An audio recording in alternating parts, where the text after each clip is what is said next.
faraway places just to celebrate with us. Thank you for coming. Each of you here have a personal connection to the Rockets, and this day is for you to visit with each other and take your time viewing the exhibit.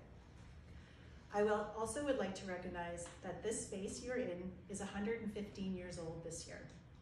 Happy birthday to our historic fire hall. When COVID hit 2 years ago, fellow board member Janine Moses Randall, put your hand up, and I looked at it as a glass half full opportunity to revision and renovate the main floor. We wanted the exhibits to tell a story, not just to display artifacts.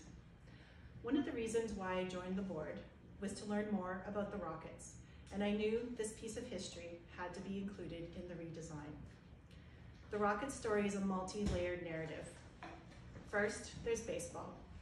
Growing up in Saskatchewan, baseball was the summer sport that everyone could play, and we had the wide open spaces to do it.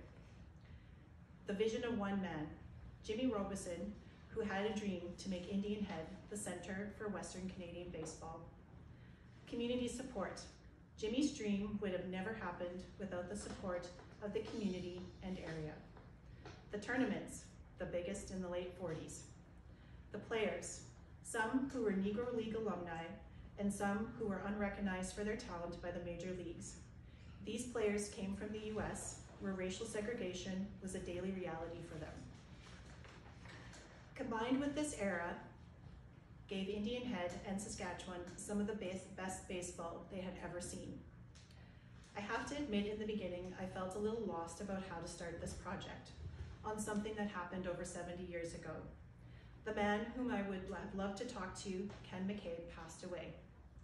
There was rarely a sporting event where one would see Ken McCabe with his camera around his neck, pen and paper in hand, getting the next scoop for the local paper.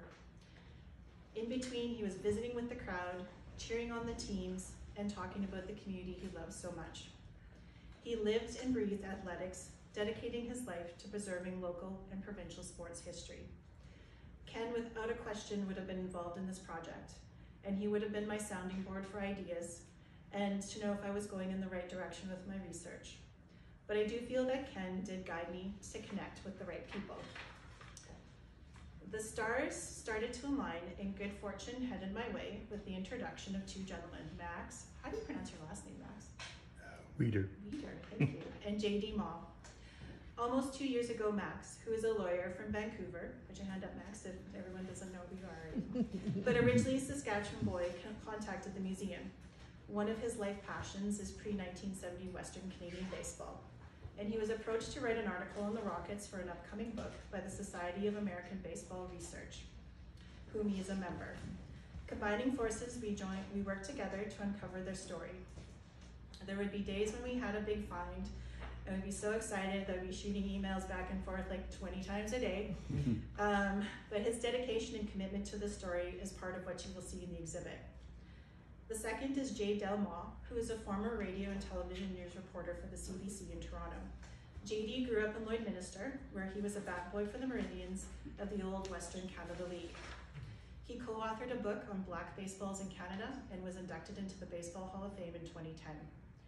JD, in his retirement, runs www.attheplate.com, which is an invaluable resource for early Western Canadian baseball. I contacted him through his website, and he responded right away. Talking with JD is always an immersive experience, like I'm right there watching a baseball game with him, and his recollections are as real as if I would have lived it firsthand. I'm extremely grateful for both these men, and a piece of me is a little sad that the part of this journey is over. Maybe I'll have to find some other projects to collaborate with them on. The other very special person in my journey with the Rockets is Carol Lafayette Boyd from the Saskatchewan African Canadian Heritage Museum. She was integral in making connections with Nat Bates and Willie Reed, who are some of the last surviving Rockets players. Their stories are an important addition to their virtual museum and to Black history in Saskatchewan. Carol would arrange Zoom meetings with Nat and Willie and act as a liaison. Couldn't have done it without you. And lastly, all of you here today have contributed to the story of the Rockets in some way. Either Max or myself have reached out to you, and we are grateful for your input and guidance. All of you are now the keeper of the story, which I hope you share with the next generation of your family. There is a saying which I find most powerful. We are all stories in the end. Make it a good one. And you have a great one to share. And lastly, the icing on the cake is when Lauren Harrison nominated the Rockets players from 50 to 54 to be inducted into the Saskatchewan Baseball Hall of Fame in August in North Melbourne.